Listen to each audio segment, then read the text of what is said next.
Welcome to the Dawn. You have just accessed the Purple Nights podcast experience.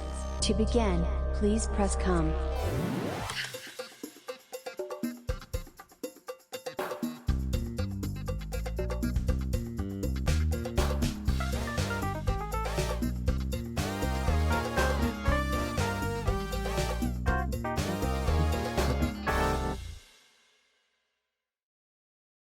Hello, everybody, and welcome to the latest edition of the Purple Nights podcast. I'm joined today by Jeremiah of the Purple Nerd YouTube channel. Welcome, Jeremiah. How you doing? I'm doing fantastically well. How are you doing? I'm doing great. Very excited to collaborate with you. I know you put out a lot of great content on your channel, and I'm all about helping other people in the Prince fan community to get exposure and all that good stuff. So I'm excited you came on today. I really appreciate it, man. Very, very humbled right now. So it's the first time I got invited to a podcast. So I'm going to enjoy this. Yeah, definitely. And as you can probably tell by Jeremiah's background, the subject of today's podcast is the Diamonds and Pearls album, which was released on October 1st, 1991 by Warner Brothers Records under the Paisley Park Records imprint. So we're going to do a track-by-track review. And let me just open up my notes, and we'll get started. All right? I'll let you start us off, Jeremiah. What are your thoughts on track number one, Thunder?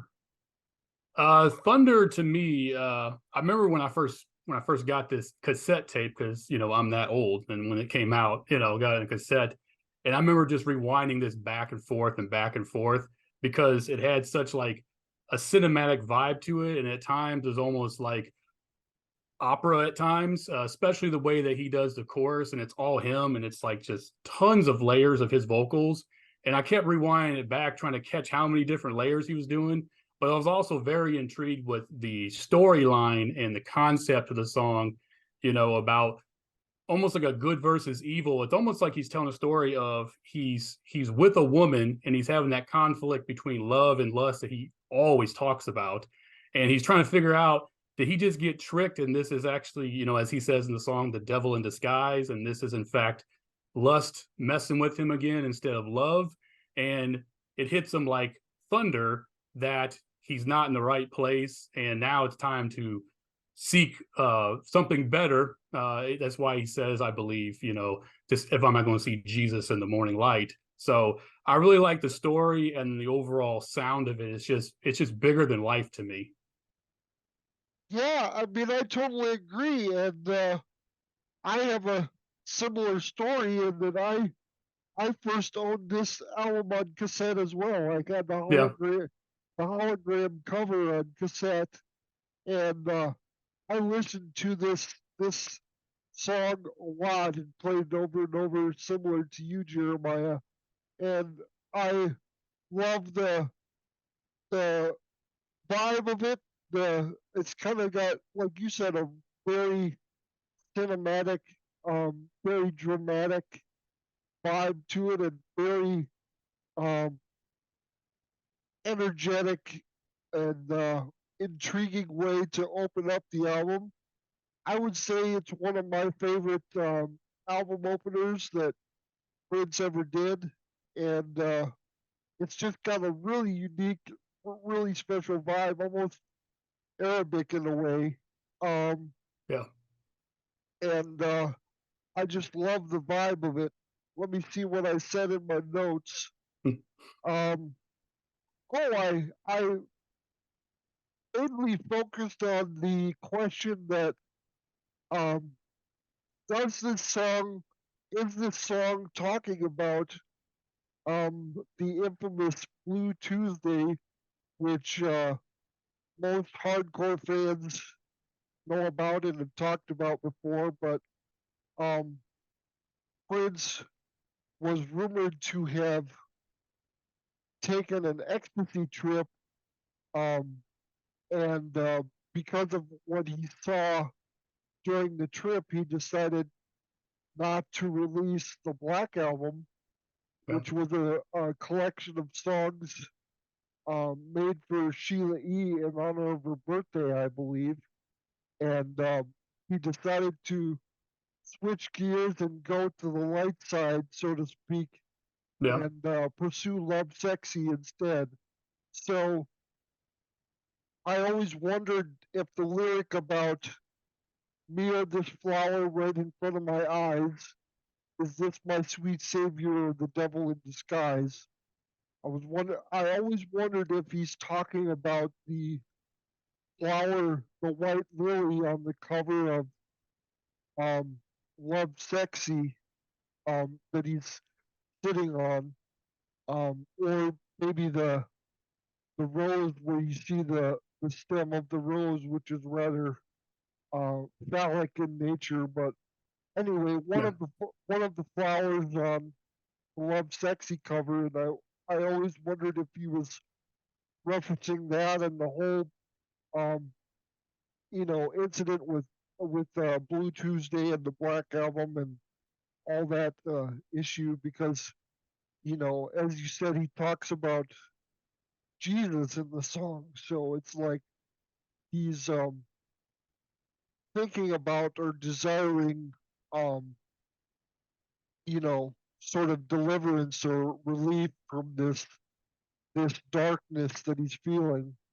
And but I like your thoughts about how it could be in reference to a relationship as well, because yeah, like you said, Jeremiah, there's always this overarching theme in Prince's work about you know um, the vulnerability of relationships and the idea of love versus lust. So and what that means and the implications of that. So I like that interpretation as well. Um, and the other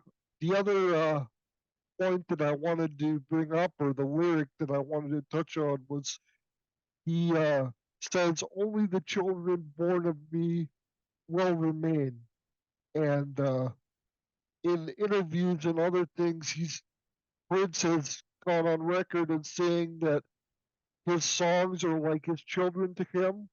Yeah. So I'm wondering if that lyric isn't in reference to his songs, his children, as it were, um, and the legacy that he has now left behind with his songs, and particularly the vault tracks. So it's an interesting thought to think of. I don't know if you had anything to add on to that thought, Jeremiah, or what do you think about that lyric? Yeah. I mean, like your interpretation really shows a continuation of the message that he started. As you had mentioned about the Black Album, then going to the light with Love Sexy, which he also continued on with Graffiti Bridge, as far as that same thematic uh, moment and everything like that, as far as that thought process, as far as the good versus evil, and really continued it in this album. And yeah, it was like letting people know that, almost like, his children, or better yet, his songs that will be coming will continue on this same route. And we really got a lot of that in the album that followed this album as well, and he continued that message. So yeah, I mean, when you had mentioned that in the notes you gave me, I went and did some research, and I was like, wow, that's like on point. So yeah, I totally can see where that's coming from. Yeah, well, uh, yeah, it's very fascinating and very interesting, and we know as diehard Prince fans that there's a lot of layers and multiple meanings, multiple levels of meanings to Prince's work.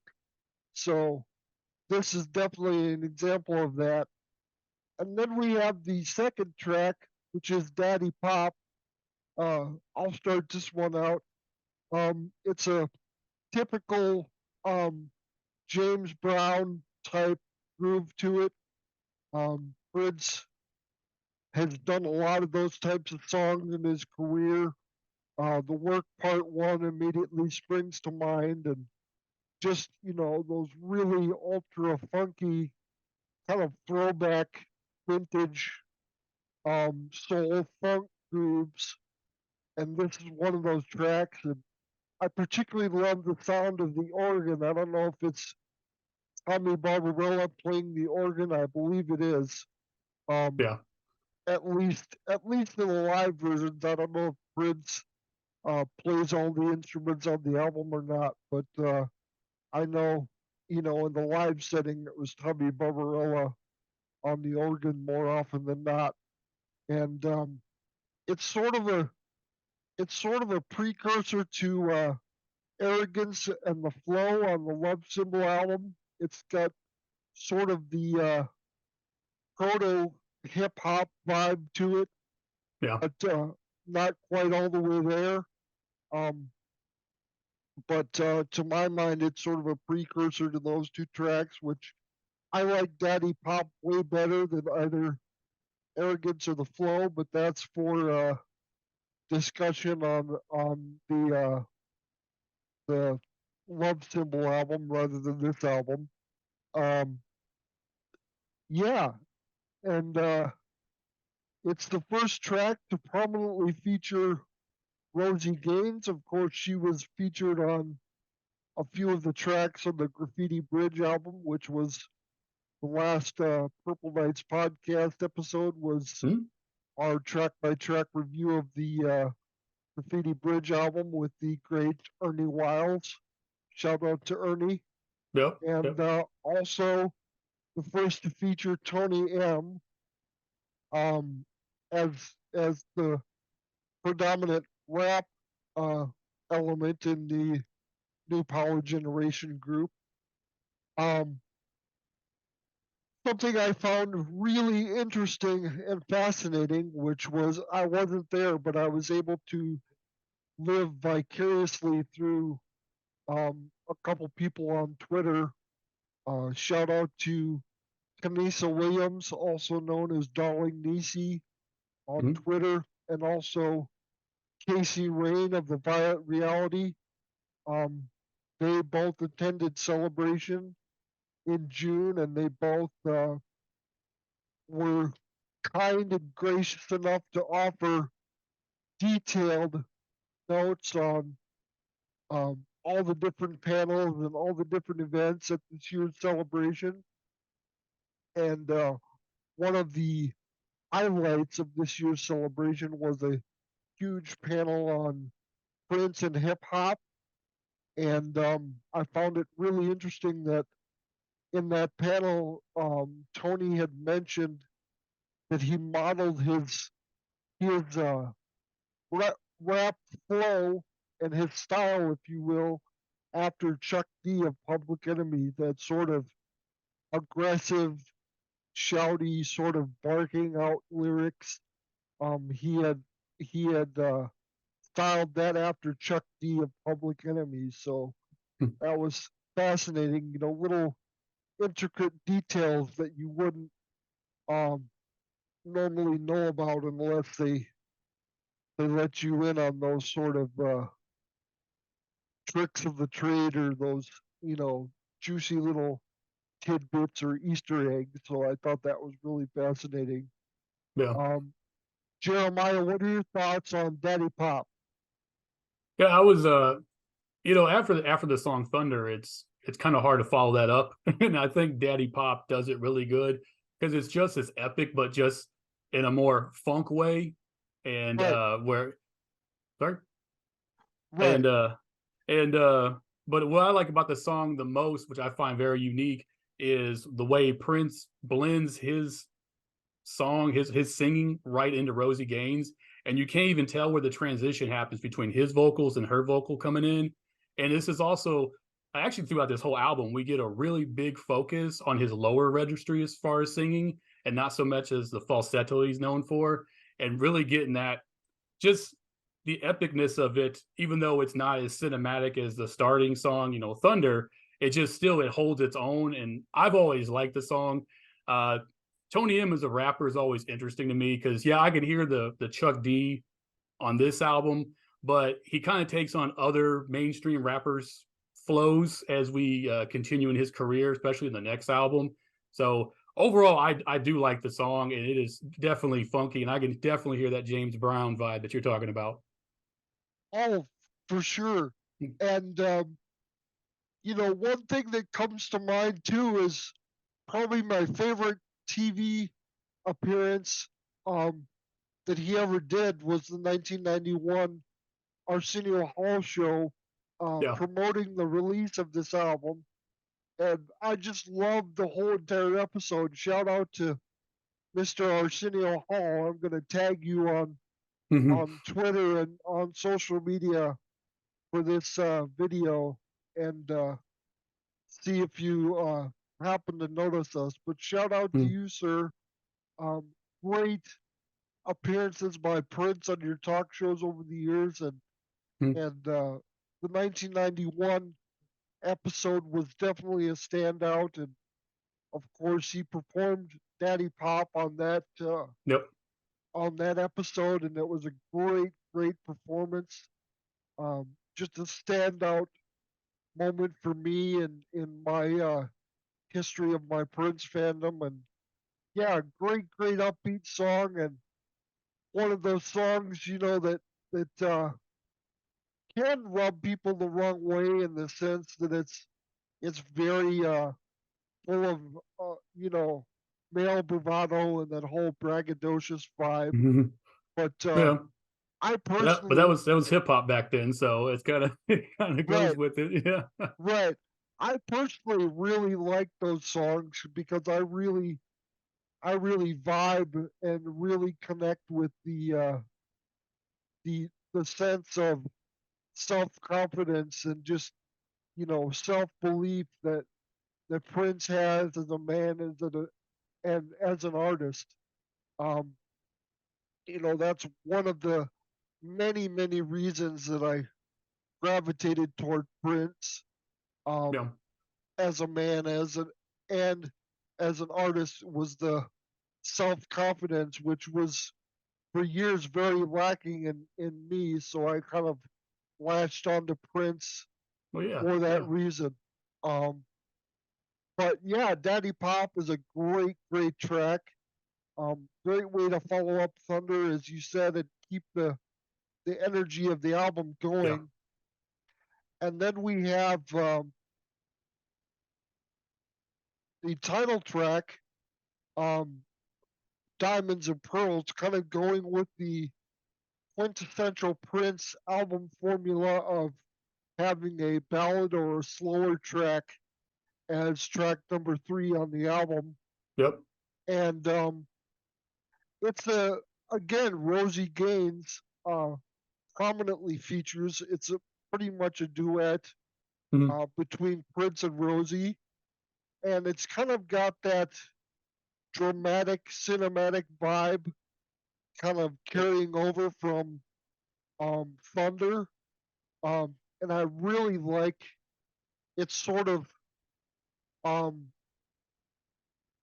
grandiose and really regal in places, but it's in a good way, in a refreshing, sort of inspiring way with Yeah.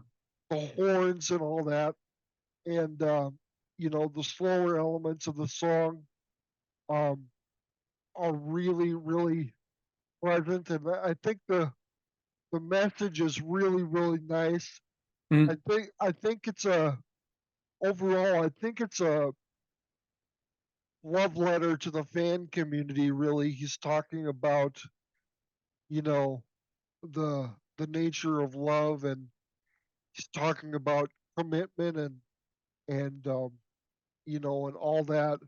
And I think it's really a love letter between him and the fan community.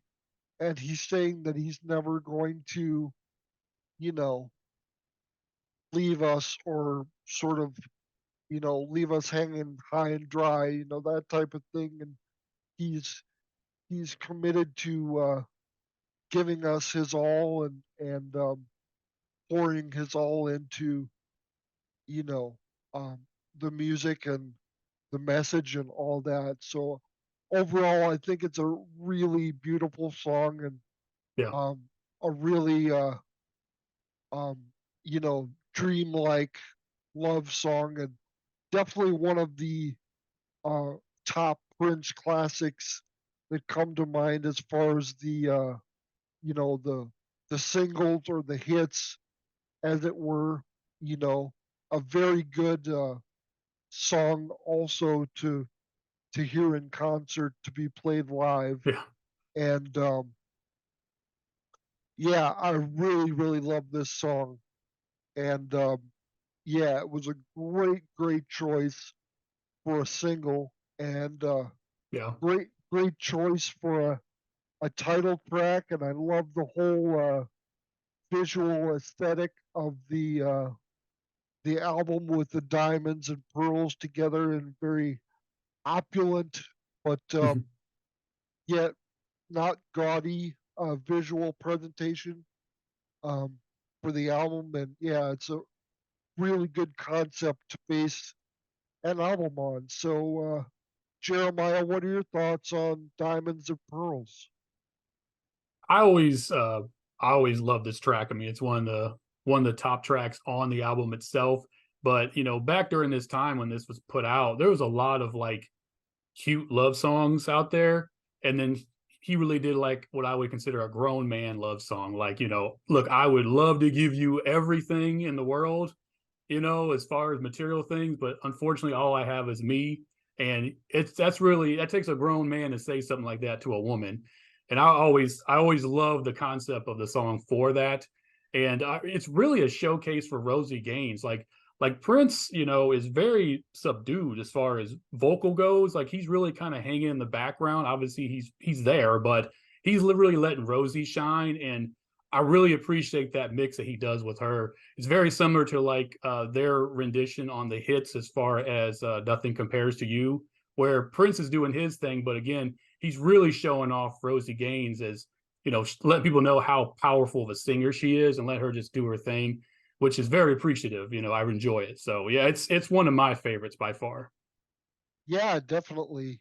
And I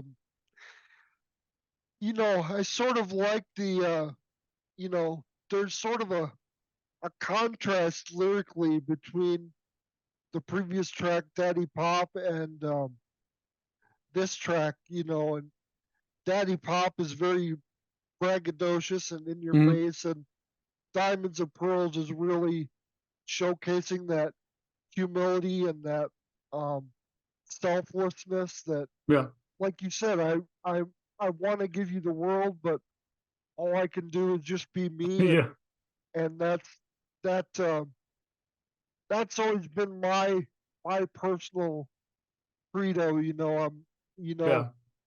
it's hard for me to really um, take compliments and praise and stuff, and I always tell people, I'm just me, and I'm just doing the best I can Yeah. as me, as myself, and so I really resonate with the message of this song, and I really like the humility that Prince displays in this song, and it's just the overall, really feel good song, and like I say, a really really a message of love and appreciation to the fan community. I Yeah. feel Yeah. so. Yeah, and then we have track number 4, which is this is one of the best singles Mhm. I think Prince has ever had, and that's Cream. Yeah. Jeremiah, we'll let you start this one off. What are your thoughts on Cream? Cream, I remember Cream because you couldn't get away from it. Like it was on heavy rotation on every video channel. Like it was always on. And it's a song that stuck around for a while. Like, Prince continued to play little snippets of that song all the time in his shows. And the thing I like about the song is the way it's sung and lyrically the way it is. It sounds really like innocent, but he's talking about some really dirty stuff. And I really like the fact I forgot what show it was, but he was I remember him. He's sitting on a stool playing just the guitar. The guitar was an acoustic set, and he did the song "Cream." And he made that mention that when he wrote the song, he was looking at himself in the mirror. And the fact that we know that little bit of information makes the song like so much better. But this song, totally different sound from what we've heard on the album so far, but is just still it stands out. It is amazing.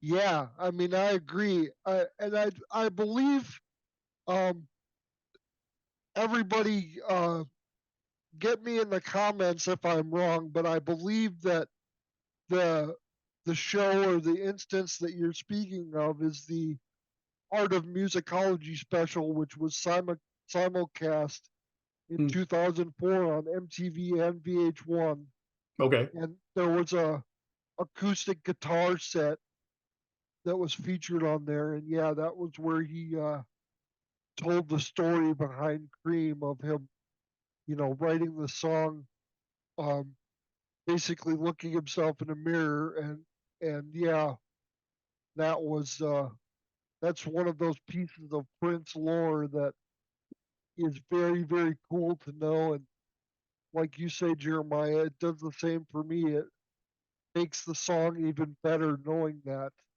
Yeah. Um, Hey, speaking of Prince lore, if I could interrupt you, yeah. just so you mentioned the Arsenio Hall show earlier. Did you remember what the story was of how of why he did the show like that for Arsenio? As far as Arsenio getting roughed up at the MTV Video Awards by Oh Prince's no, people? no, Yeah, I never heard that story. Please enlighten me. Prince was his security people, which were monsters of human beings, had a stern, warning from Prince, always saying, no one's allowed in my dressing room. And when they mean no one, nobody. So Arsenio Hall was hosting the MTV Music Awards that year, and he went to go say hi to Prince because, why wouldn't you? So Arsenio Hall goes to his dressing room and tries to get in, and his security won't let him. So Arsenio, he can get a little angry sometimes. He was like, "No, I'm Arsenio Hall. You need to let me in. I'm hosting the show." They would not let him, so they roughed him up. Prince found out about it later on, and to apologize, he said, "Hey, I'll go to your show," and essentially performed the entire album. Of course, he didn't do any interviews because he was in that phase of his career still. But yeah, it was a "I'm sorry that my security roughed you up" performance. Oh wow, kind Yeah, of a kind of a callback to the themes of the 1985 B-side of Hello. yeah, Yeah, but yeah, I hadn't heard that story ever, but it totally makes sense. And yeah, yeah. and yeah, Prince was very cool like that. As far as smoothing over misunderstandings and stuff Oh yeah, oh yeah. in his career, and he was very cool about that. And I know he had a lot of love and respect for Arsenio in general, so it was Oh yeah, they great. they were genuine friends. Yeah, yeah. Yeah, it was great for him to do that. But yeah, great show. And Cream is like I say, one of those tracks that's just it oozes magnetism. And Mm, like you were saying, Jeremiah, it's pretty raunchy subject matter there, and themes being brought up. But even in the video with the suggestive dancing and all that by oh yeah, Diamond and Pearl and Prince and the other dancers, which I believe Kirk Johnson is one of the dancers in the yeah. video as well. So yeah, and just to give a sort of personal story, um, I remember in 1991 um, being in my living room in the house where I grew up, and VH1 was on the TV, and I back in those days I sat with a notebook all the time and would write and doodle and do all kinds of things in a wide rule spiral notebook. And I remember this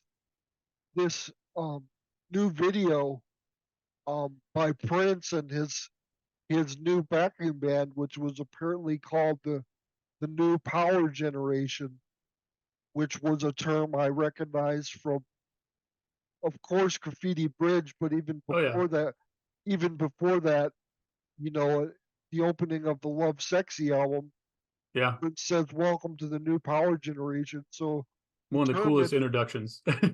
yeah, So yeah, so subtle, but like we find out how giant of an intro that was and what it really meant. But yeah, sorry, right. continue. No, that's great. I love the enthusiasm. But yeah, um, Prince and his band, the New Power Generation. This video came on, and I was like, "Oh my God, it's a new Prince song! This is awesome!" I was like, I've got to get my pencil ready so I can be sure and write down the name of the song and the name of the album, so I can pick this album up as soon as it comes out. And I remember at the end of the video, the little information comes up with it says Prince and the New Power Generation. Mhm. Cream is the name of the song.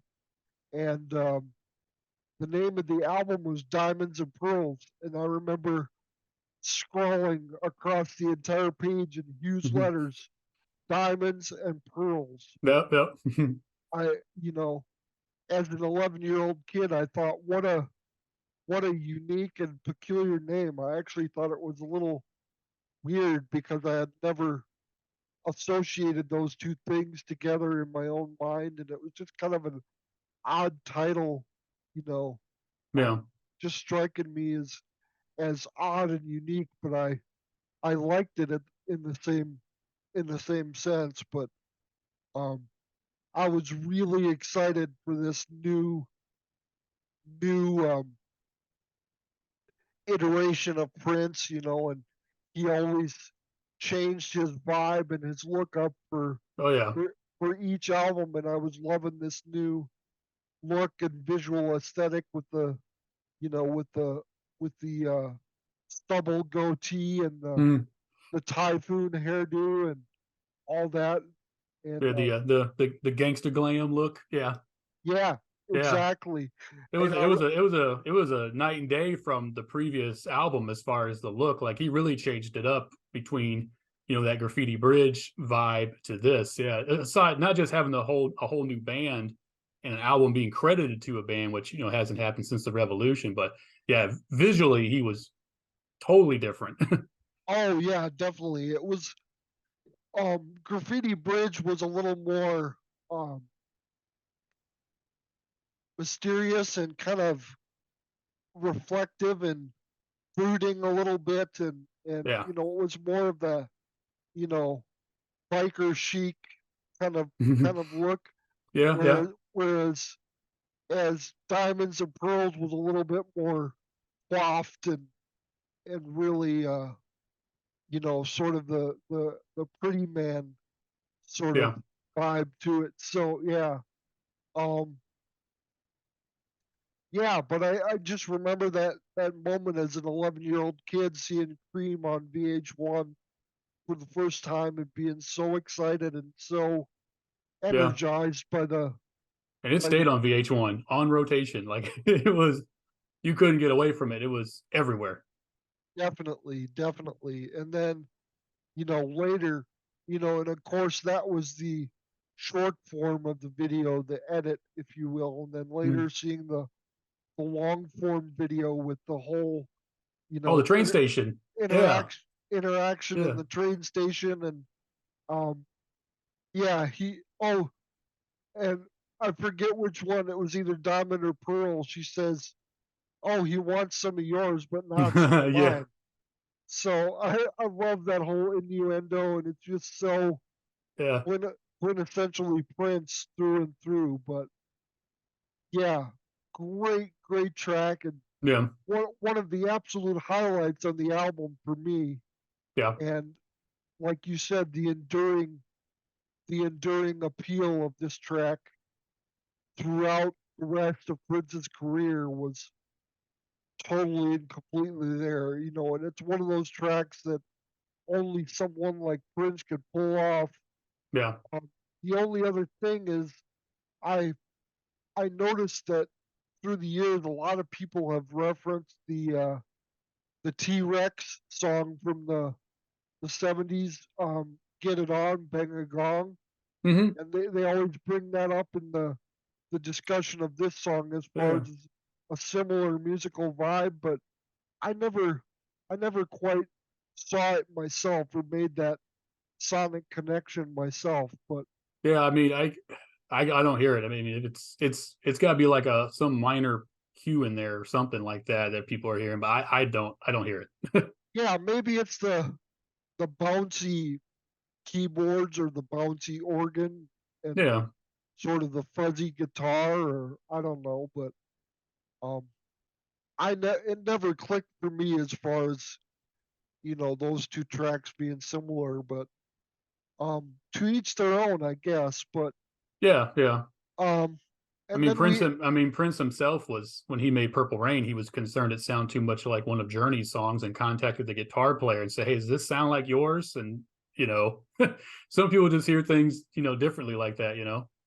right, he was worried that it sounded too much like Faithfully, That's yeah, which, that's yeah, which in uh in my opinion is one of the greatest rock ballads of all time, and oh yeah, Purple Rain happens to be um my favorite song of Prince's for many uh, deep personal and spiritual reasons, oh yeah, which oh yeah, which I've gone into um, numerous times in other episodes on this podcast. But yeah, mhm, um, both songs, Purple Rain and Faithfully, two of the best ballads yeah. um, in music history to my ears. But yeah, Yeah, I and always reference that story because anytime someone accuses Prince of like borrowing someone else's sound or song, or stealing someone else's song, I'm always like, his biggest hit he almost didn't put out because he thought it sounded like somebody else's song and had to go to that person and verify with them. The fact that that story stands, I just, anytime he gets, his legacy or his music gets accused of being borrowed from somebody else, that's the definitive answer that no, it's not borrowed from somebody else. oh yeah, Yeah. and I always go to the simple fact, when people say that, I always point out the simple fact that there's only so many notes and Yeah. so many chords that exist Yeah. within music, and so it's inevitable that you know some music is going to sound very similar to other music, and it's not an issue of stealing or plagiarism, Yeah. but it's the limitation of the finite nature of notes and chords that are Yeah. available. And there's always inspiration. Like sometimes you'll hear, it would make sense to hear somebody's song and it inspires you to create a song, So there might be some notes that transfer over inside that inspiration, but to flat out accuse him of just taking someone's song and redoing it himself. Yeah, I just I just never signed up for that. Right, me either. I always try and keep things positive and positive vibes and Yeah. optimistic, so I never buy into that whole Prince ripped off this person, or Yeah. that whole attitude. But yeah, um Yeah, because trust me, he got ripped off more than anybody else did. So I mean, oh, for sure, I for mean, because sure. originality like him, someone who could play every genre of music and even mixed genres, you know, it's I don't see him just taking somebody else's stuff. So Oh, for sure. yeah. And then there's the whole discussion of covers, which you know, Mm, um, when Prince was free from Warner Brothers, he was finally able to release covers, which yeah. he did a lot of covers in concert, both Oh before and yeah. before and after the Warner Brothers split. But he was finally able to release covers Yeah. I mean, once he. he loved music, so obviously he loved Yeah, to sing other people's songs too. I mean, yeah, that doesn't surprise me at all that, he wanted to play one of the songs that he used to listen to on record on repeat, That makes total sense to me. exactly, exactly. But yeah, yeah. So it's an interesting discussion. Yeah. But then we get to track number 5, which is Strolling. Hmm. Um, I have very little to say about this. Hmm. Not that I hate it. I don't really hate any of Prince's music. You know, to Sure. to be honest, there's some songs that resonate with me more than others. Um, but it's never to the point of hatred or you know anything that extreme. But Hmm. Strolling to me is one of the weakest tracks on the album for me, down to the fact that it's a little too mellow of a vibe for me, and Yeah. um, it's funny because I really didn't appreciate jazz as an art form until I got into the Rainbow Children album Yeah. in 2001. I had sort of my musical palette had expanded enough to be open minded enough to really um, connect with you know genres like that, jazz and smoother music. Yeah. So, but before then, the mellowness wasn't really my thing. So this track is a little too mellow for my liking, but I Gotcha. do I do love Prince's cadence and vocal delivery on this song. It's in falsetto, which again on this Mhm. track is very um, done to perfection. I think Prince has one of the best male falsetto voices in history, Oh yeah. along with people like Barry Gibb and Philip Bailey of Earth, Wind and Fire. Um, but yeah, the casual, sort of nonchalant falsetto delivery is really, really nice to listen to, and it's a pleasant song, but yeah, not one of my favorites. Jeremiah, Mhm. what are your thoughts on Strolling? So what's stolen with me? So I was really into R&B and hip hop during this time, and I grew up listening to a lot of James Brown and old Motown because that's what my mother was into. So with Prince, I would get introduced to different genres of music because of Prince, and this song was so different than anything I had heard or I was listening to at the time that I fell in love with this song. I know it's kind of a skippable one to some people, but it just the sound is so different than anything I had heard at the time that I just adored the song.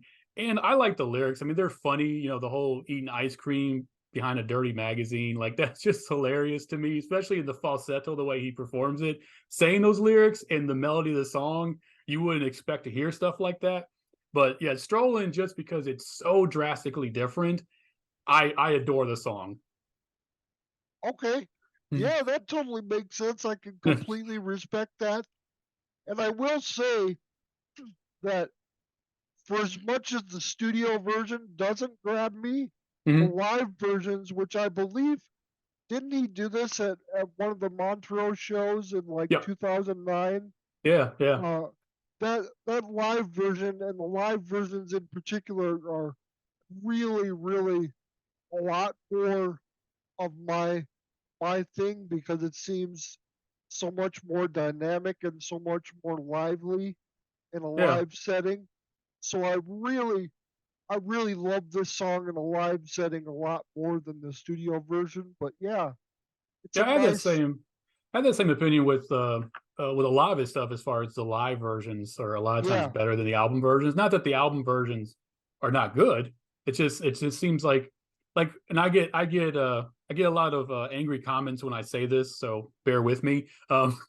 Like Sign of Times, the film, that whole live version of the album I like that better than the actual Sign of the Times album. I think the songs are just better live than they are in the album. Not that the album is terrible. The album is a masterpiece. It's his Right. opus.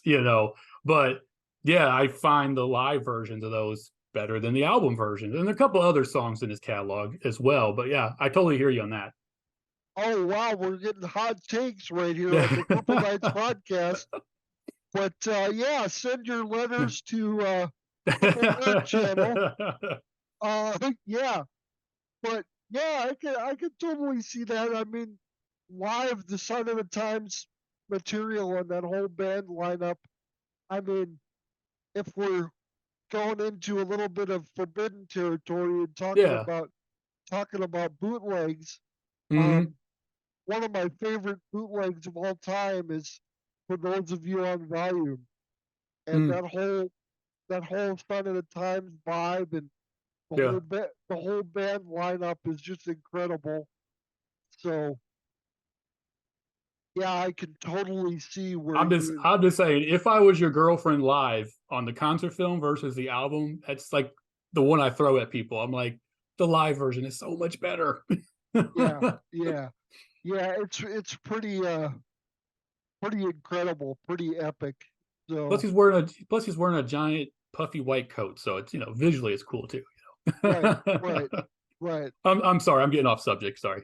No, I mean we do that all the time on Purple Knights podcast. I go up on tangents, and I always try and bring it back though Yeah, yeah.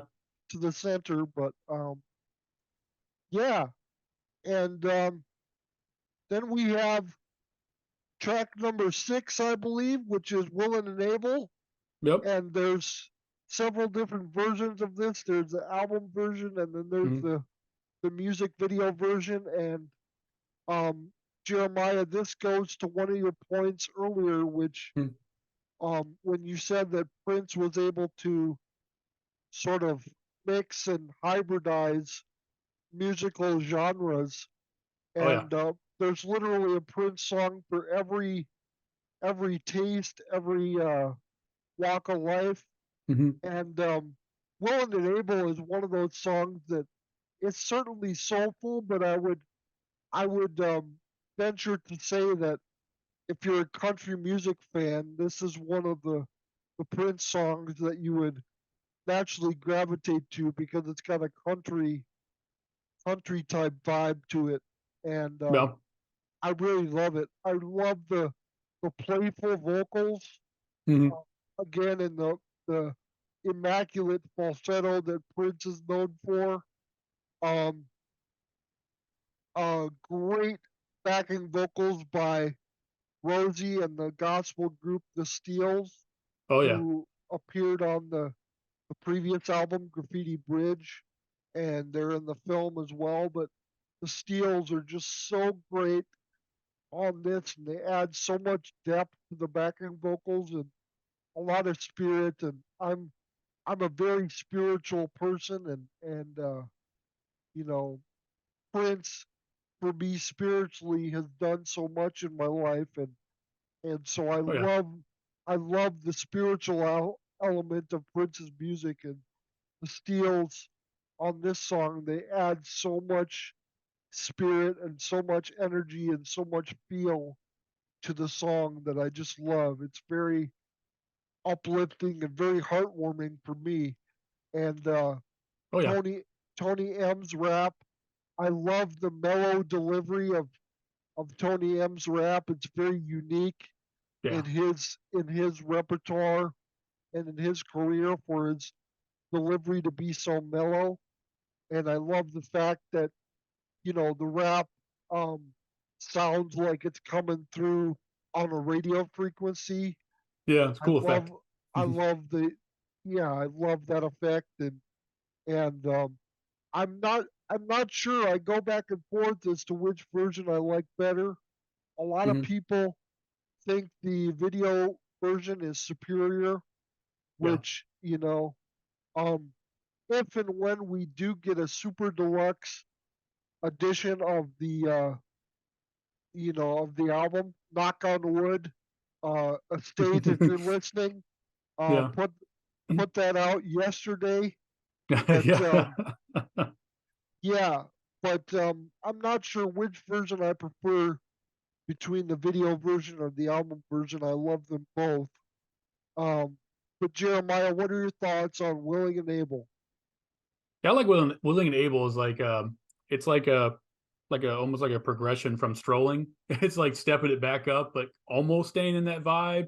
But Right. I do hear the little bit of that little country flair that's in the song, and the Steels keep it in the pocket with the gospel sound. But I'm one of the few people that I slightly like the video version better. I think the gospel side of it is a lot stronger in the that video, and I love his screams. Like Prince, when he does his screams, are always awesome in a song, and he does it a lot in the video version. But again, I'm not saying that the album version is trash or anything. Like the album version is fantastic. It fits good with the flow of the album. I just think that the video one just kind of takes it up just a little more. He puts a little more something on it, you know. But I like the song, yeah, definitely. Yeah. All right, you convinced me. In this moment, I'm going video version right now. All So right, yeah, come to the yeah, video side. yeah. There we go. That Um, whole video collection though, that they put out for the album though is it had a really small release when they re-released it on DVD, and it was like no one talked about it. But there's a lot of classic like built in that collection, and does not get the shine it deserves.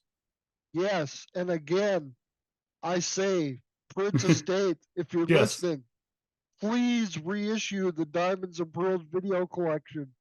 I yes, mean, it's automatic money for me, and I'm sure a lot of yes, others will pick that yes. up immediately. Here's my So wallet. Give me how much you think I deserve back. Like, yes, exactly, yeah, yeah, exactly. Take my money. yeah. Exactly. And please So include all the long form versions of the videos. Do not edit them, please. yes, yes, yes.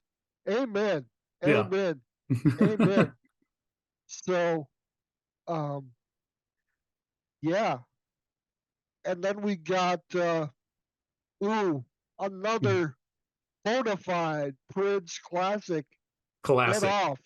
Yes. Um what can I say about this song? To me it's the best song on the album. Um Yep. I have in my notes here that it's quintessential Prince. It's Hmm. really carnal, really cheeky, Hmm. really super funky, and got a great dance vibe, Hmm.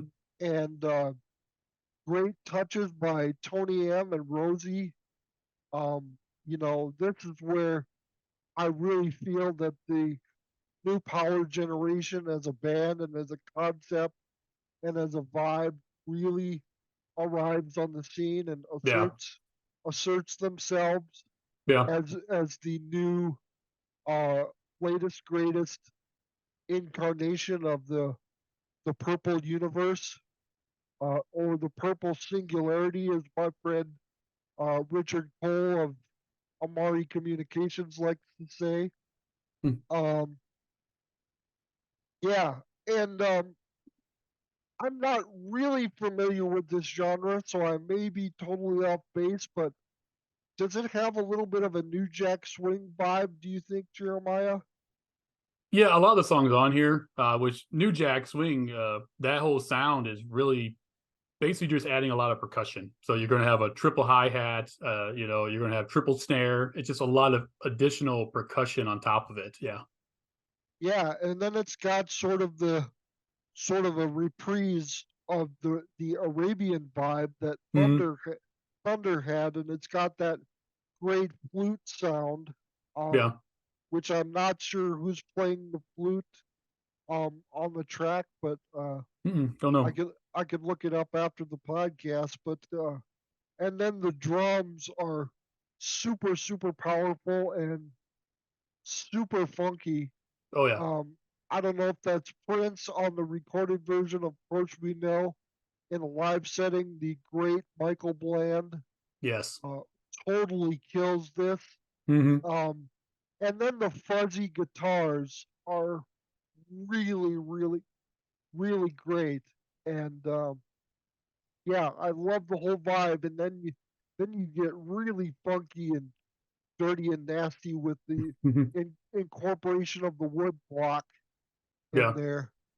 Um, yeah, I just love the whole vibe of it. And then of Mm. course, we've got the maxi single, which I believe this is Prince's first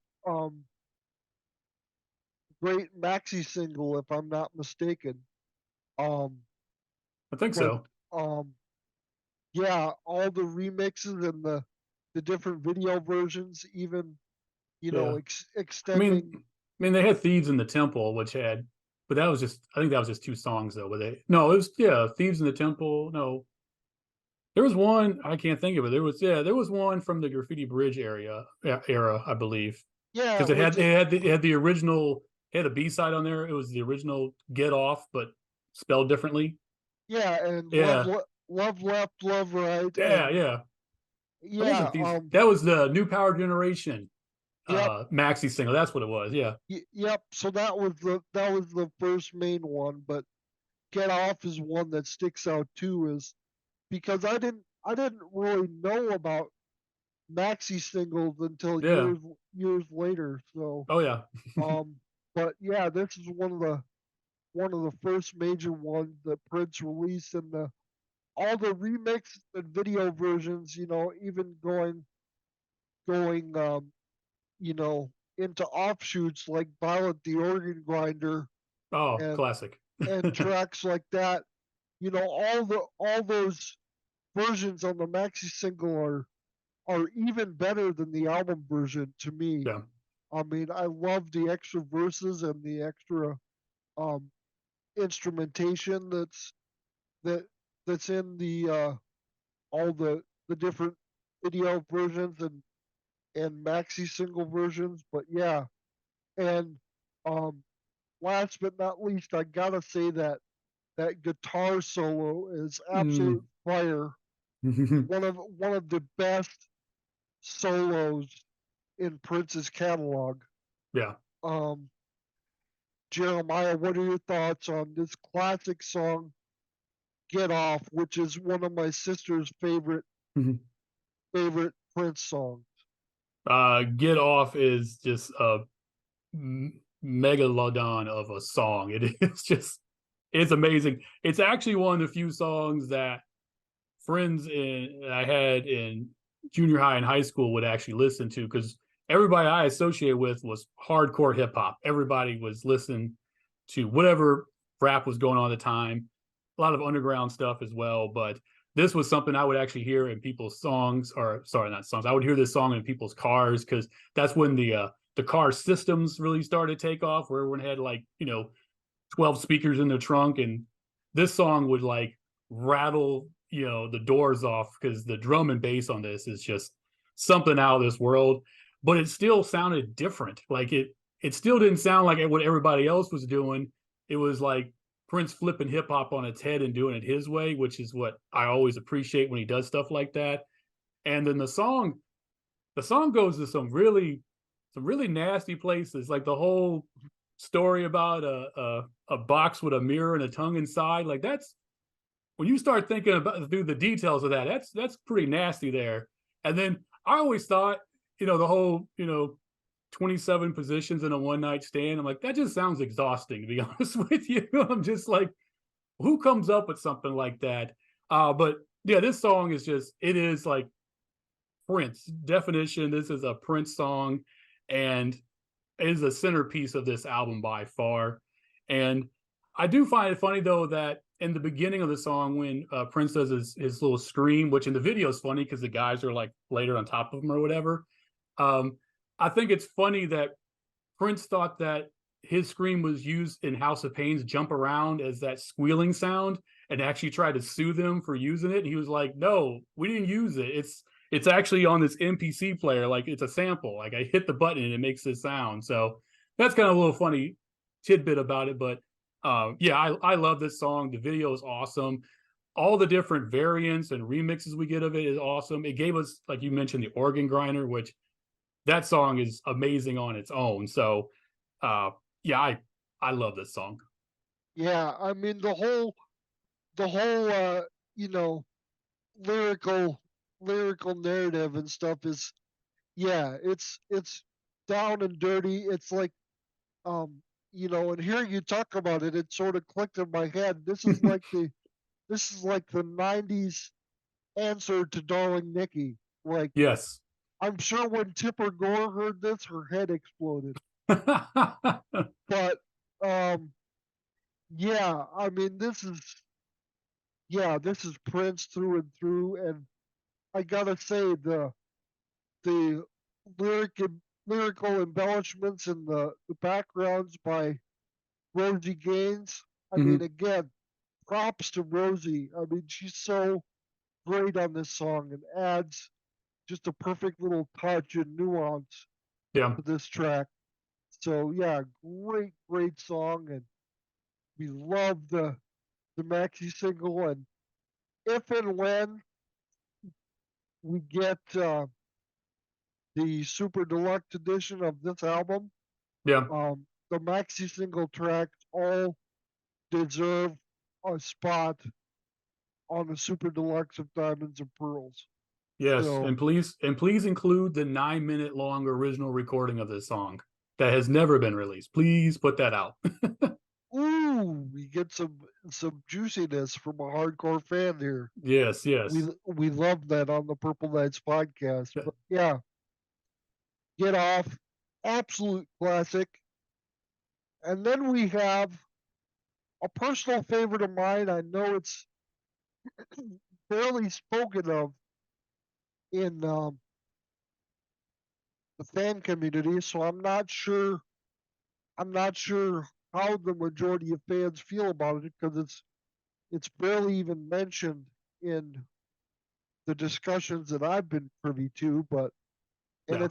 it's kind of ironic for me to like this song, because well, it does say "Don't Walk" in the song, and I have cerebral palsy. I'm in a wheelchair and I can't walk, so it's very funny, Mhm. in an ironic sense, for me to love a song called "Walk Don't Walk." But Mhm. it's one of my personal favorites in Prince's catalog, both for the lyrical message of it, and also the instrumentation and the vibe of it is very quirky and very unique to Prince's catalog. I don't think there's another song like it, either in Prince's catalog or any artist catalog. Um, I've never heard a song similar to this vibe wise. But "Walk Don't Walk," yeah. Um, I love that it's very sparse and minimal in instrumentation.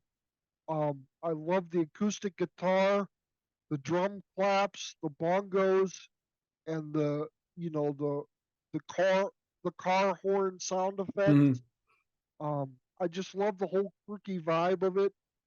And you know, Prince, Rosie, and the great Elisa Fiorillo. Mhm. Um, they're the three of those, their vocal contributions and how they mix and match is very, very cool. And Yeah. I have in my notes that it's sort of, vibe wise, it's sort of a precursor to Seven in a way to my ears. But Yeah. Yeah. I I can don't hear that. know. I don't know if you can see that, Jeremiah, or not. But what are Oh your yeah. thoughts? What are your thoughts on "Walk Don't Walk"? We'll go on the theme of like Get Off as far as it, rocking the car stereo systems back in the day. This song did that too. There's a boom that's in the background of the song, and if regular speakers don't pick it up, but if you got a high quality sound system, it will rattle that. I really like the song, the way it's sung very politely, but the sarcasm as far as, you know, don't go and do that, don't go and do that, and they do the whole psych and then Yeah. they go and they tell you to go and they go into the chorus. I really like the way it is. I like the album. I like the song. It's not a standout for me on the album, but it's a very good song. Yeah, I just love the whole message as far as, you know, being an individual and standing apart from the crowd and Yeah, just being confident in yourself and being optimistic about life and just things in general is a very um, important message for me personally, and one that really resonates. So I really have a special place in my heart for this track. But like I say, yeah. not many people mention it, so it's kind of overlooked. Which you'd be surprised how many tracks by Prince are overlooked. Of course, he has thousands of tracks out Mhm. there, but yeah, this is one of those hidden gems to me. Yeah. But yeah, um, so and then we have, I believe, yes. Oh, I just about skipped over this, which Mm. which um isn't a wouldn't be a surprise for anybody once I say the name of the song, but Mhm. a notorious track in the Prince fan community, Jughead, Mhm. which heavily features Tony M. With the Yeah. raps. And Jeremiah, since you're familiar with the hip hop genre, I'll Yes. uh, I'll let you um, take over on this one first. Yeah. What are your thoughts on Jughead? Well, I'm saying this as a retired hip hop producer and former rapper.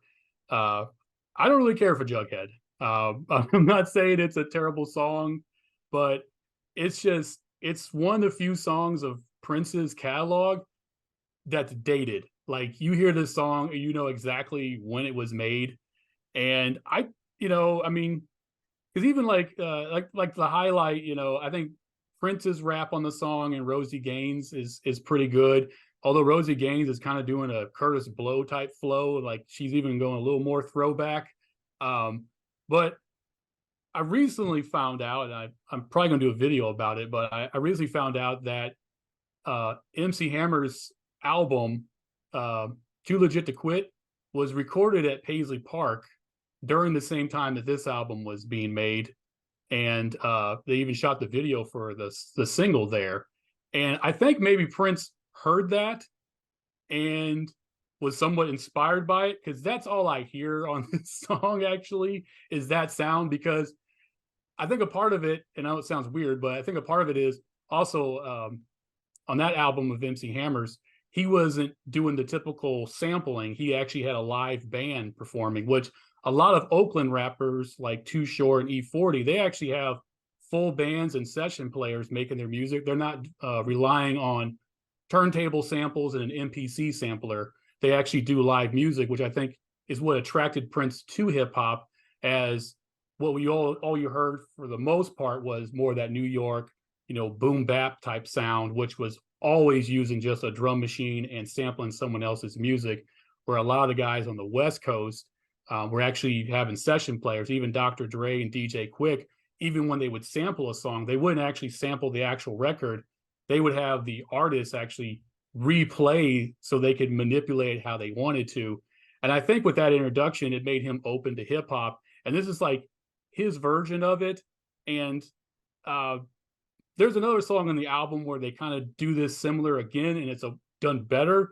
But this one, I unfortunately, I just don't. It's a skippable one for me when I play this album. I hate to say that, and I know I get a lot of flack when people are like, "You can't dislike a Prince song. You're not a Prince fan." I'm like, no, I can have, you know, Yeah, highs and lows with his music, but for me, unfortunately, it's just not my cup of tea. I guess you could say. yeah. I have very similar sentiments. I won't dwell too much on the negativity aspect of it, Yeah, yeah. but yeah, I have very similar sentiments, and it's a song that I skip every time when I listen to this album, and yeah, it just yeah. it is what it is. But Yeah, it is um, what it is. that being said, back to your comments about Rosie and her Curtis Blow type of flow on her rap. I absolutely love Rosie's rap on this song. I just think it's so cool, and Yeah, but I'm a big fan of Rosie in general, sure, so sure. that's that's the highlight of this track to me, and I think it I think it goes on probably a minute too long. Yeah, Um, but yeah, that's only the you know those are the only comments I really have for this track. It's kind of a landmark track, like you were saying, Jeremiah, in the sense that it's Prince really um, putting hip hop to the forefront yeah, on a record for one of the first times. Um, of course, we got the whole, you know, uh, you know, uh, issue with the song "Dead on It" from the Black Album, where he's mm, sort of making fun of or shedding light. I shouldn't say making fun, but shedding light on sort of his thoughts on the hip hop genre. But yeah, I think between that time and this time, Prince had learned to embrace hip hop a little more as an art yeah. form. I think you got Appreciate I think you got to see more of it, and that it wasn't just in one lane. Like it has its own genres within itself. So I think that helped. exactly, Yeah, exactly. He sort of his appreciation for the art form sort of grew, and but and I appreciate that. But yeah, you know, I'm not I'm not well versed in hip hop at all, but you know, meeting you, Jeremiah, I now know, someone that I could go to sort of yeah, brush up on my knowledge of it. But and also as a side note, I'm really interested to hear some of your past hip hop work and stuff. If you'd be willing to share that with me beyond the podcast. But um, yeah, that's Jughead. yeah. And then we got another single, a very jazzy song, Hmm. um, "Money Don't Matter Tonight," which actually has um, two different videos that were made for it. Hmm. One was filmed by the iconic black director Spike Lee, Yep. and I love that version, but I love the other version as well. And Yeah.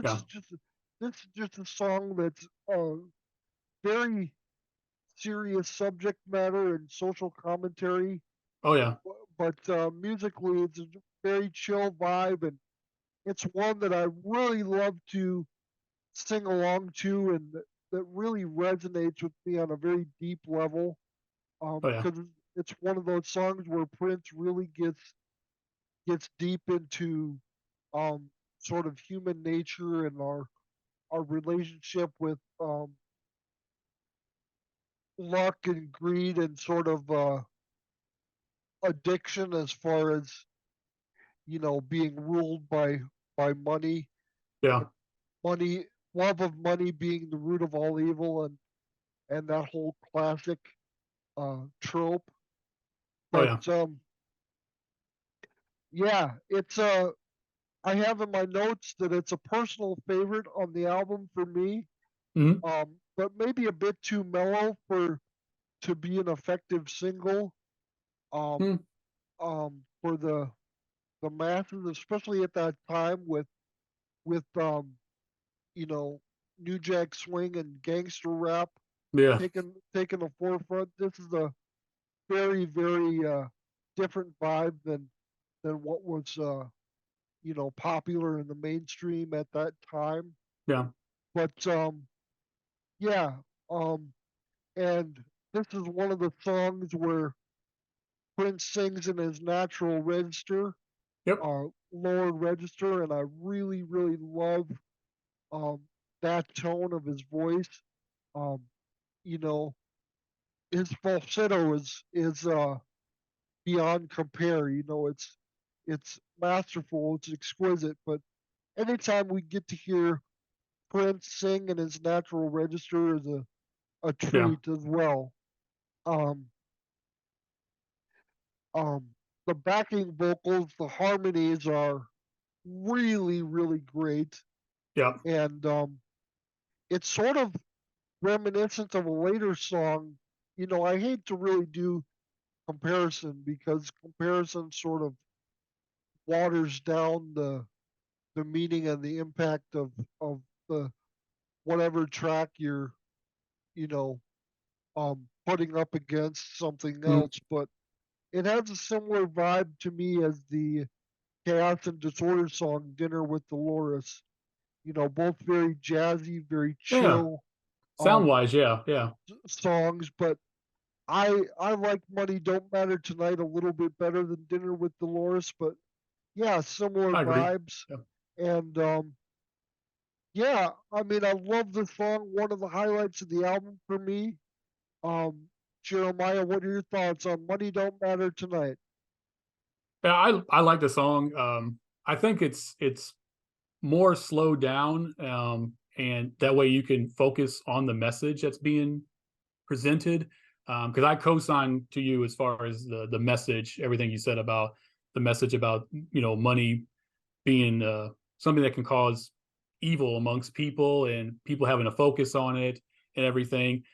This song I find very unique in the fact that we have this song, put together and structured with this one message, but then he comes out of left field and starts talking about Desert Storm, talking about kids dying for oil and stuff, and he throws in his little piece there about the war and everything, and came out of left field, but I appreciate it. I like how he's just going to throw in some commentary there in the middle of I think it's towards the end of the song, actually towards the end of the song, and then just go back to the chorus like, yeah, you didn't hear anything. But I really like the way the song, message wise, what it puts across, and I like the sound of it. It is unfortunate it wasn't you know a bigger single than what it was, but again, I think it's just the climate at the time. Just didn't pick up on it, didn't get it. A lot of his songs are like that, where he says something or musically he does something, and people just don't get it until like years later. And this one, other than his commentary about the Desert Storm, the Iraq War, I think people just didn't get the message until later. Yep, yep. Prince was always 3, 4, 5 steps ahead of everybody else. Yeah, Um, sometimes musically, of himself. exactly, Yeah, exactly. Yes, and yeah, it's great that you brought up the first Persian Gulf War aspect of it because I come from a military family. My so do I. So do I. So, my father was in the Navy for 30 years mm, and was a Vietnam veteran, and mm, my brother was in the Navy for 5 and is a first Gulf War veteran. He was a helicopter gunner mm, and a rescue swimmer for the Navy during the first Persian Gulf War. So, um, you know, that period of time is very, very resonant, very real, and very raw for me. So yeah, I really appreciate my favorite musical artist addressing yeah. an issue of the time in a respectful but very impactful way. Oh yeah, Um, yeah, and this song is just a great song, and like you say, it's a shame that it was so overlooked by the public at the time. But again, Prince was miles ahead of everybody else, and yeah. it just takes a while for people to catch up. You know, It's very true.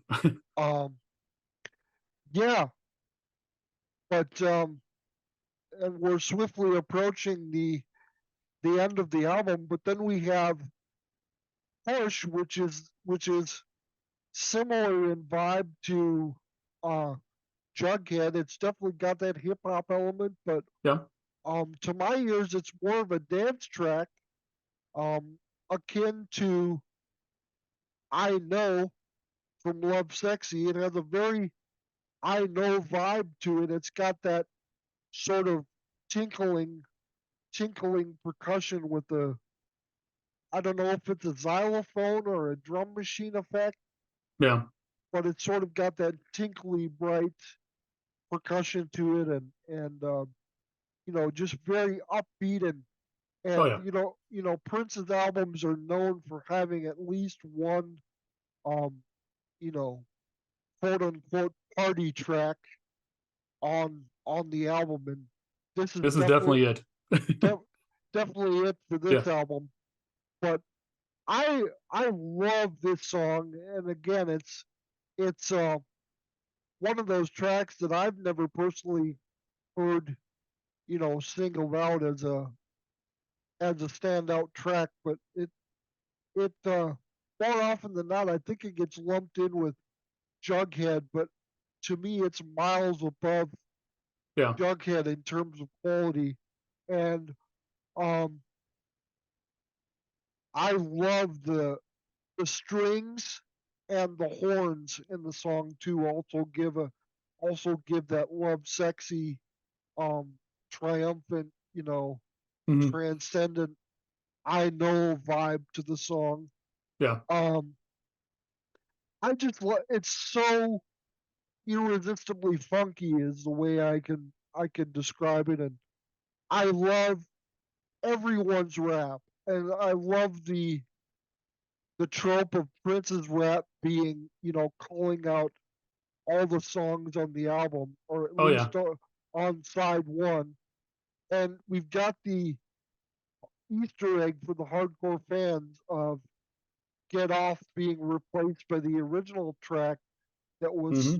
supposed to be in that slot, which was Horny Pony. Yep. Um, but yeah, I love everyone's rap. Rosie is just completely badass. Hmm. Um, Prince is badass. Tony M is great. Yeah. Um, yeah, love this track. Love this track. Jeremiah, what are your thoughts on Push?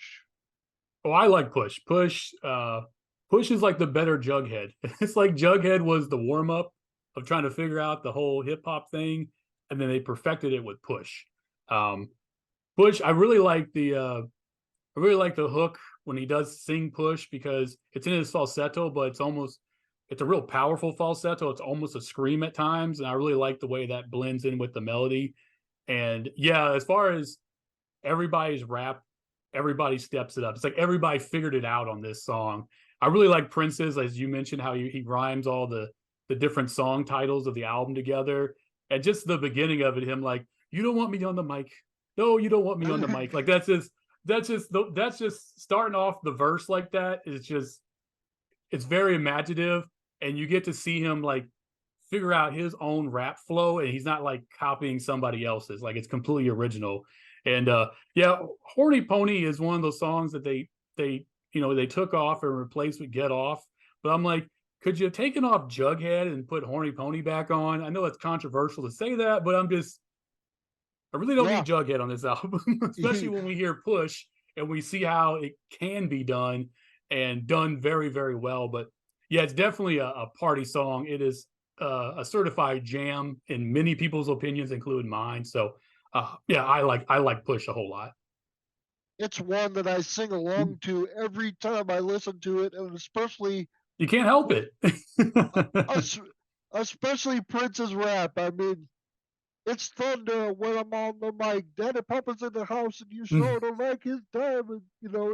It's Yeah, he like half yeah, sings it, half raps it, which yeah, was original at the time. I mean, other people like Arrested Development and Nelly would like take on that style, but yeah, Prince did it first. yeah. Let's just say it. It's just when I hear it, I can't help but not sing along. Oh no, yeah. Um, yeah, but yeah, it's a great track on the album, and yeah, and then we get to Insatiable, which is a favorite of a lot of people in terms of the repertoire of Prince's ballads. Yes. And I really like it, but it's one of those songs that suffers for me from a association with um sad memories and sad vibes, and I'm Hmm. referring specifically to the day of Prince's death, um, April 21st, 2016. Um, when I woke up, my sleep schedule was crazy, crazy, you know, disrupted at that time, and very, Yeah. very, very backward. So I was sleeping during the day and awake most nights at the time. But Yeah. so when I woke up that day, it was, mid to late afternoon, and I remember going out in the living room, and I remember turning the TV on and um, turning to turning over to MTV to see if the news that my dad had just given me of Prince's passing was true, and unfortunately it was. And the very first song that I heard after hearing the news of Prince's passing was Insatiable. Gotcha. So the rawness and the emotion of having to,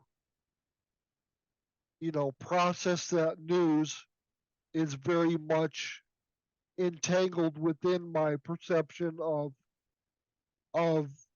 Insatiable post Gotcha. 26 post 2016. So it's very hard for me to disassociate from that. So because of that, I don't listen to the song nearly enough, and when I do, I get really sad. So I'm really distracted and Right. not, Yeah.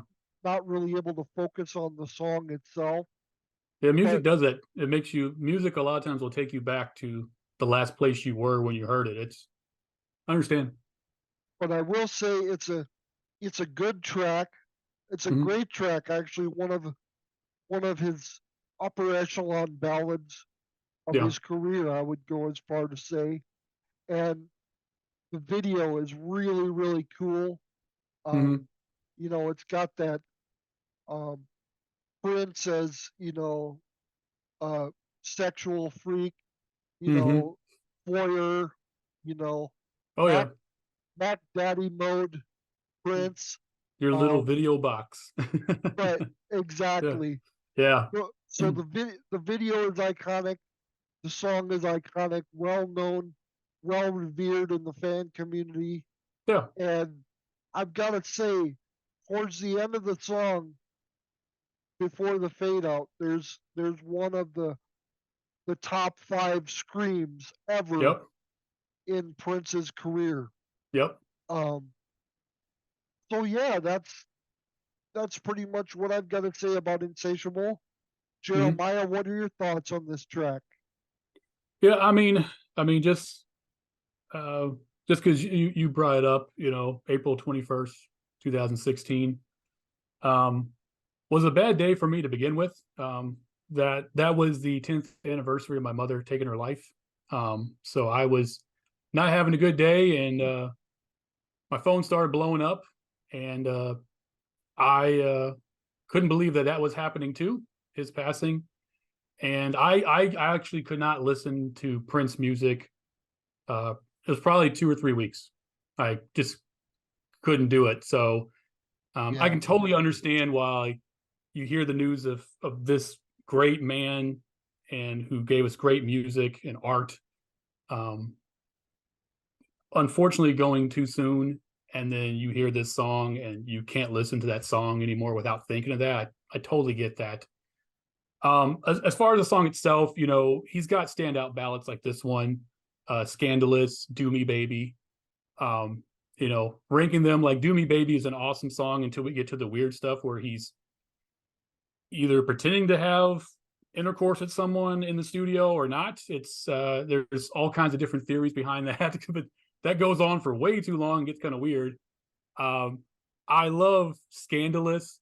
It has a unfinished demo, kind of dirty quality to it, and I would almost say that it's better than Insatiable, except for like you just mentioned, the end, that scream at the end, just puts it right up at the same thing. And I still I gotta unfortunately do a tie between those two songs. I think Scandalous and Insatiable are the two best ballads he's done. That might be controversial, I'm sorry, but but the song, we get to hear every single level of his vocals. He plays all over the place with his lower register, his mid. We get the falsetto, we get him screaming. And then there's this the whole concept of, hey, let's videotape ourselves is a fun little thing to play around with as far as a song goes. And you got that random weirdness of him referring to the person as Martha, and that's whole who's Martha question has been out there in the Prince community and family forever.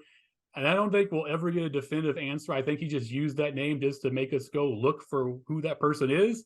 And I've heard every theory known to man as far as what that is, from it's someone he knew to it's the name of someone who gave him a bad review in an article or something, and like everything in between. But Insatiable is an amazing song. And yeah, I'll keep going on about this song. I love it so much, so I'll just stop there. It's a good song. Yeah, yeah. I'd like to take a moment here to get a little serious and deep, because learning about what happened to your mother, I extend my very deep condolences, and Yeah, I I appreciate that. extend my love and respect to you and your mother and your family, for what you went through. And I just want to take a moment to address, um, with this whole thing, I want to take a moment to address grief and also mental health. Oh yeah, Um, it's not something I talk a lot about on this no, podcast or really anywhere else, but sure, I myself have struggled with clinical depression for many, many years, since I was, in my preteens, and I've been in a place myself where I was suicidal, and yeah, was very close to harming myself. And Prince actually is the one that saved me, pulled me back from the abyss. And yeah. the Same song here. the song the song Purple Rain in particular did that for me. I had a spiritual epiphany Yeah, connected to the song Purple Rain, which I could, um, you know, um, talk about and go into depth in another time. But yeah, I just want to say that mental health is an issue that is very there's a stigma around it, and I wish there wasn't, because yeah.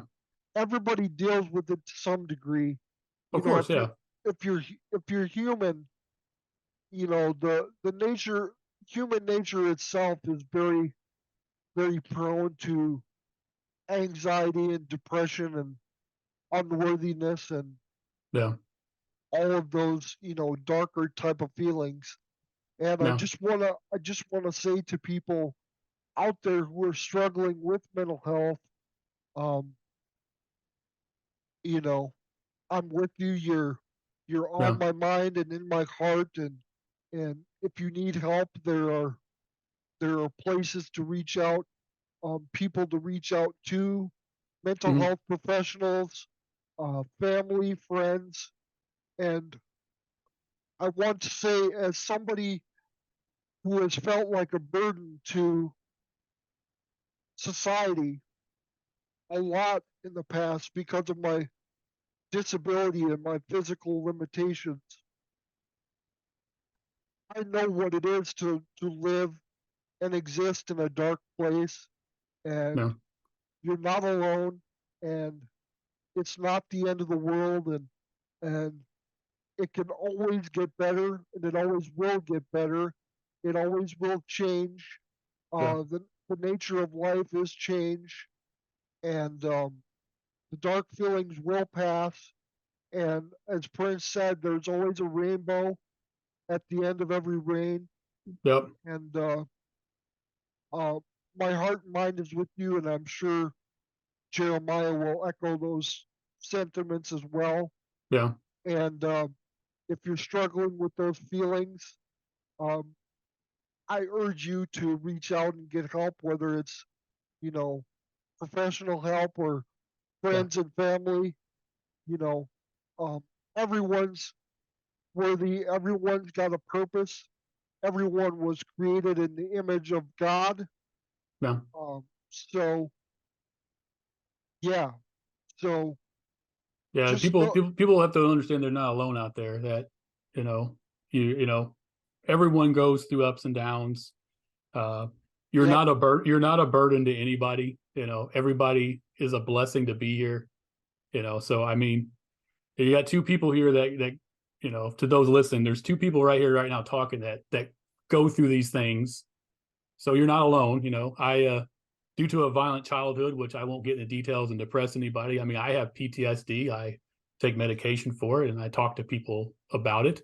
You know, but I'm a functioning normal human being otherwise. So I mean, yeah, yeah, yeah, I mean, so there's two guys right here, two grown men there talking it out, and so you're not alone.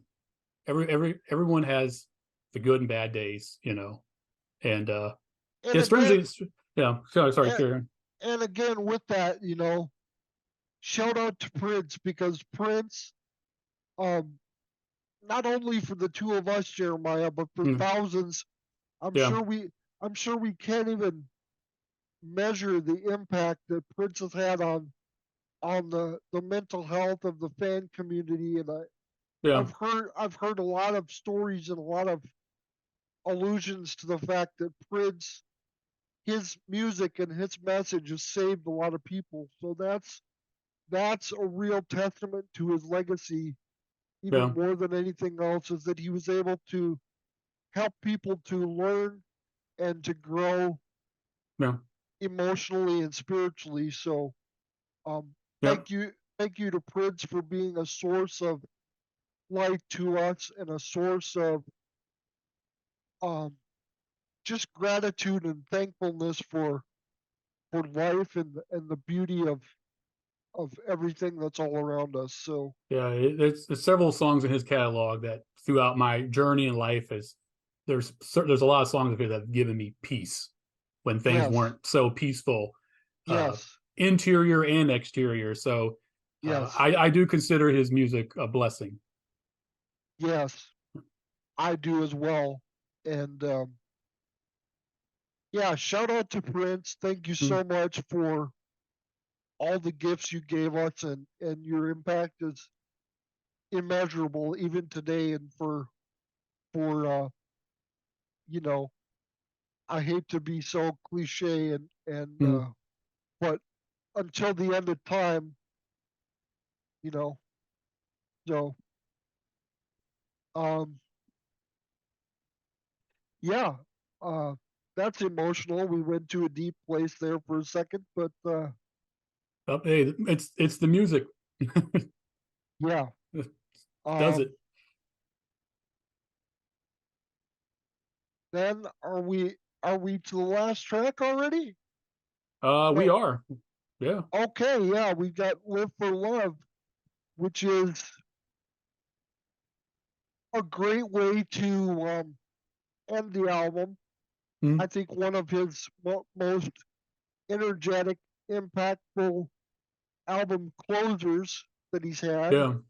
Um, I have in my notes that it's intense rock theatrics, so it's Mm, in the same vein as like Thunder, Three Chains of Gold, Strays of the World, yeah. songs like that are very um, bombastic in scope, but in a very good way, in a very appealing way.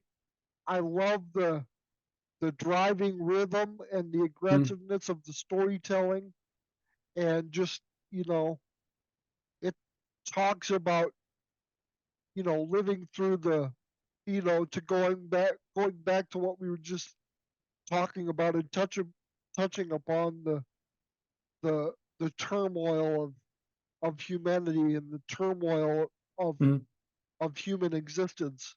Um, Again, great drum work. I don't know if it's Prince himself on the recording, but of Mhm. course, the drummer of the MPG is Michael Bland, and he does tremendous, tremendous work. So whether it's Prince or Bland on the studio recording, the drums are a definite standout on this track for me.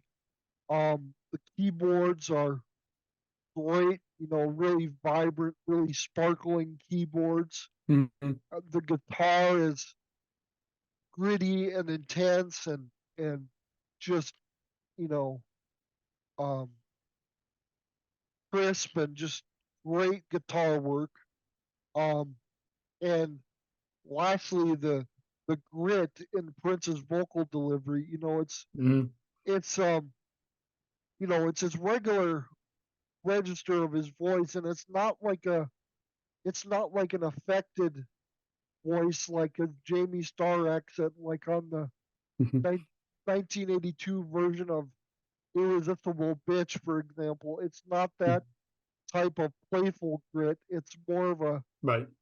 serious, grounded, authentic, you know, angsty grit to his voice, and I really love it. And it's very unique in Prince's catalog for that reason.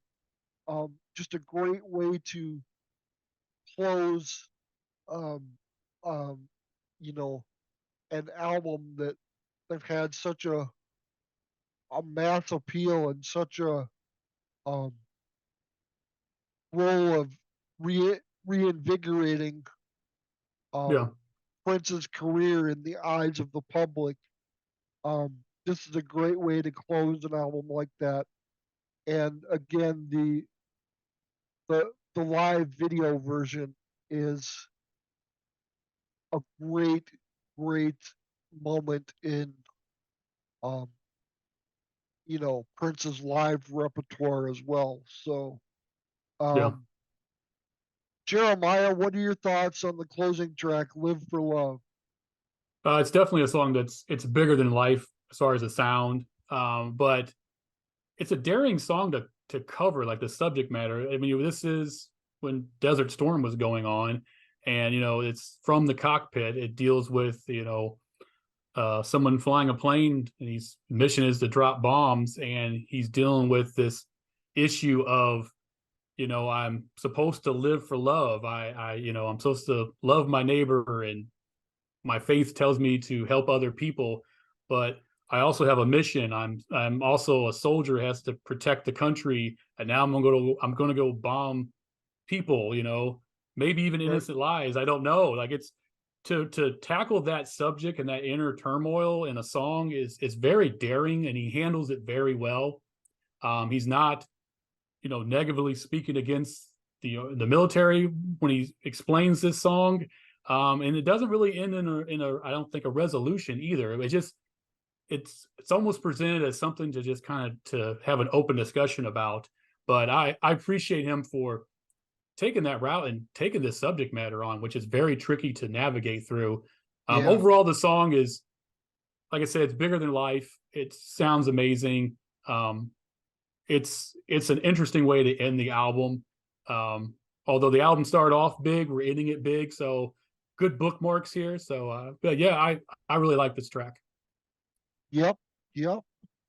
And uh, uh, overall, just to wrap this up, um, I'd say the album has lots of very good pop elements, and it's very Mhm. accessible.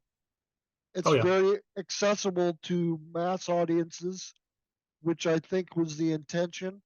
And I've heard I've heard um, quite a few people say that in their minds it's a dated album. It's very much tied into the '90s and that era. And Mm. I don't know if I agree with that. I mean, there's certain songs, like Daddy Pop and Jughead and tracks like that are very, you know, indicative of the '90s, you know, hybrid hybridization of the hip hop sound and New Jack Swing and all that. But Yeah. I wouldn't call this album dated, and I wouldn't call it, you know, blatantly pandering to um, a mass pop audience. I think for the most part it's aged very well, except for Yeah. one track which we've already. Yeah. Basically. Yeah. Yeah. Yeah. Basically. Yeah. Yeah. But yeah, it's a very good album, and it's really a landmark of Prince's career where he really swung for the fences to really put Yeah. out a strong commercial effort. And the promotion was really great as far as, especially, what stands out is the Arsenio Hall episode, as we alluded to earlier. Or the And MTV Video Awards where he had his butt out in the yellow suit, that kind of yeah, exactly, that drew some attention. exactly, all these iconic moments around this album. But yeah, and we're definitely, um as we're recording this, you know, in early July of 2023, there hasn't been an official announcement of a release or a reissue of um, the album, either in a super deluxe format or a standalone, just a re a simple reissue of the album. But Yeah. weeks ago there was um, a few copies leaked to Amazon and other retailers of a reissue of Diamonds and Pearls, and one of my friends on Facebook actually managed to get a hold of the 2023 vinyl uh, Hmm. edition of Diamonds and Pearls. But as of this recording of this episode, there hasn't been a official formal announcement of either a reissue or a super deluxe edition or anything like that. So I'm hoping that um, Diamonds and Pearls, whether in a bundle with the Love Symbol album or on its own, will see some sort of major reissue here in the near future. And that's partly why Jeremiah and I chose to tackle this album in particular here today, was in the hopes and in the mindset of, yeah, we'd love to see a re-release of this album, whether with you know all the bells and whistles and extras and outtakes, or I mean, there's you enough know material out there. I mean, yep, yep, yeah, I mean, you got the album itself, you have the maxi singles, all the different variations of that, all the other standalone singles they did. You have the video collection. Obviously, there was an entire concert, so you have concert footage that they can put out there. And then there's a ton of vault tracks that were never released during this time period as recording. That, I mean, you could put a very significant package together, and I would like to hear and see all of it. So yes.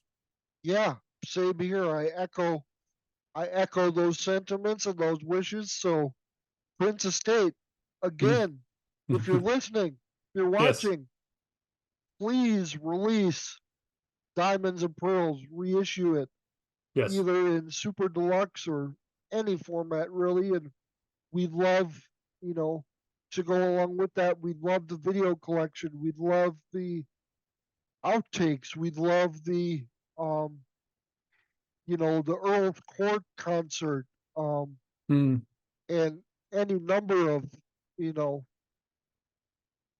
was it Act One at the time? I think so. Yeah. Act One, the Act One tour. Any number of those shows that were professionally filmed. Give it to us on DVD or Blu-ray. Yeah. But yeah, we'd love any and all of that. So Yes. give us something, Prince Estate. But yeah, Yes. we'll end on that hopeful note. Yep. And I'd like to thank um, Jeremiah for coming on the podcast and talking with me today and taking a Uh, deep dive into this album. And I thank I you for having me. I'm very gracious. Thank you very much. I appreciate you, sir. And tell everybody where they can find you online. At Twitter is purple nerd _C on Twitter, and then on YouTube it's Purple Nerd Channel.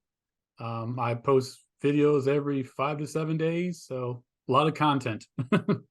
Okay, thank you very much for being here. And on that note, until next time, this is Chris Johnson for myself and Jeremiah. I'd like to thank everyone for watching on YouTube and listening on Spotify and Apple Podcasts. And until next time, peace and be wild, everybody. Thanks.